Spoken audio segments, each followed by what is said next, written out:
she told me either halfway house or jail. And I went to the halfway house, and that was 2011. So I did. I got clean and all that for a few months. I had met my now fiance, who was also in a halfway house. So I was with Jay. We both graduated. We were renting a room in an apartment together, and I ended up getting cysts on my ovaries, and they gave me a prescription of Vicodin. That's all it took. All gone. Relapsed within 7 months. No, I had 8 or 9 months at that time. Relapsed on Vicodin, and I told Jay, if you don't get me more, I'm gonna go get them myself. And he's older, from the streets, and he didn't want me to end up getting hurt or beat or robbed or anything like that. So he couldn't find me pills, so he said, here, try this, and that was my first introduction to heroin. I got pregnant October 2012. The end of October 2012, I found out November 7th. So I was just about 2 weeks pregnant. And were you in full addiction at that point with heroin? Yeah, full blown every day. So when that you moment, it was, I will not be like everybody else. I can stop. I'm better than that. Suboxone.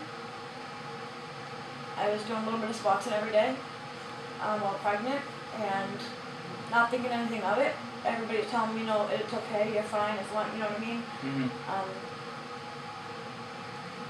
Tried that. Jay kept getting high, and trying not to get me high because I was pregnant. Trying to tell me, you're pregnant, you can't use.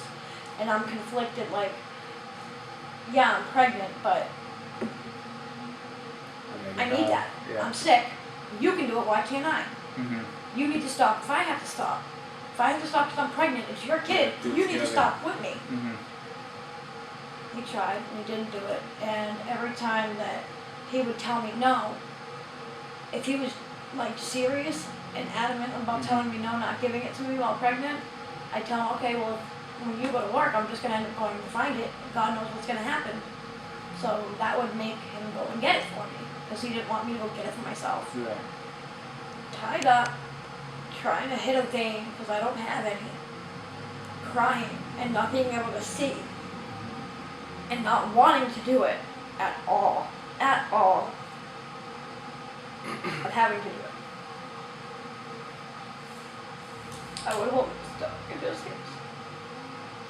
Now my son is 3, he just turned 3, and he was diagnosed with autism. And he barely eats, and he's underweight. And I try, and I look with it every day. Protect him from further damage, and make sure that he receives what he needs. I had a relapse a week before I had a year. I lost Mario. He was spent 21 days in the hospital. He detoxed. He went through severe withdrawals. He was born 4 pounds, 12 ounces. I was only 103 pounds when he was returned to me. Yes. It was a blessing. It was an absolute blessing. Absolute blessing. Like, thank God. You know, I had the family. I couldn't believe that my family actually stepped up to take him for me.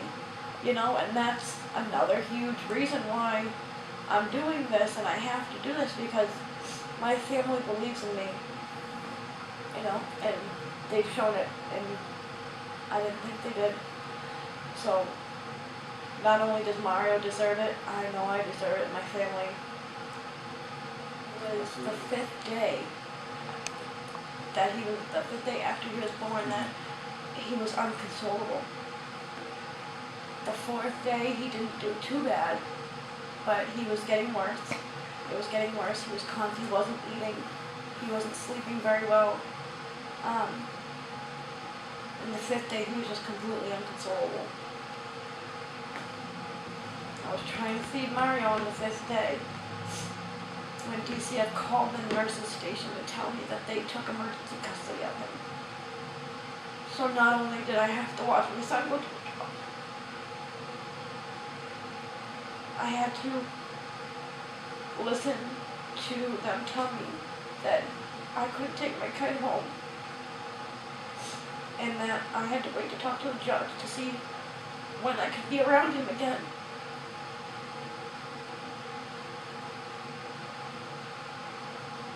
Describable? Yeah. Nothing else will ever get in the way of my son. Ever. Ever. And I needed that to show me that I can't. No.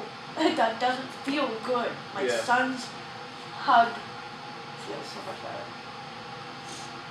So you can now. I can't help but just love him.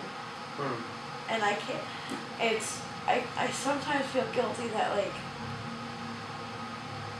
when we're home, like when he gets home from daycare, it's like already 4 in the afternoon and it's snack and dinner and tummy time and, you know, nighttime routine.